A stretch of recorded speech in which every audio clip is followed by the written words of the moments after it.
first time I walked out on a man mid-appetizer, my friends told me I was being theatrical. By the third time I did it before the drinks even arrived, they started calling me the widow, as if I were mourning a life I hadn't even started. But I wasn't mourning, I was weeding. I spent my 20s as a professional gardener of other people's egos. I grew flowers in the cracks of men who were just misunderstood, or working through some stuff. I stayed for the potential. I stayed because I thought love was a construction project where I was the only one holding a hammer.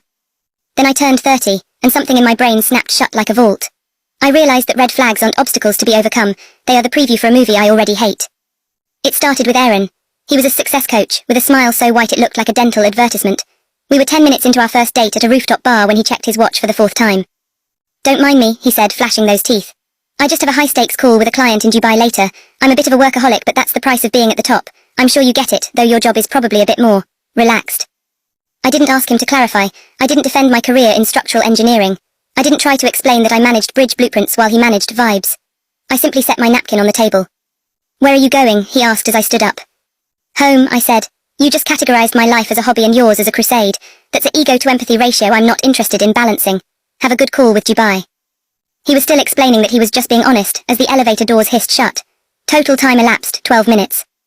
A month later it was Mark. Mark was the soft guy. He listened, he nodded, he held the door, but on our third date we passed his ex-girlfriend's favorite coffee shop. "God, that place," he muttered, his face twisting. She was so unstable, always demanding check-ins and emotional labor. I tried to help her, you know, but some women just want to be miserable. The warning bell in my head didn't just ring, it wailed. A man who describes his entire history as a series of encounters with crazy women is usually the one holding the match.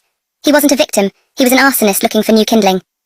"Actually, Mark, I think I'm going to call an Uber," I said, stopping in the middle of the sidewalk. "Why, we're heading to the gallery."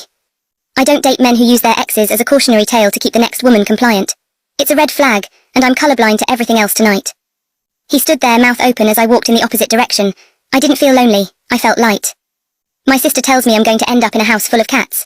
She says I don't give people room to grow. But I know the difference between a flaw and a pattern. A flaw is forgetting to call because you fell asleep. A red flag is forgetting to call because you wanted to see if I'd double text. I don't have the time to be a teacher's aide in a grown man's emotional development.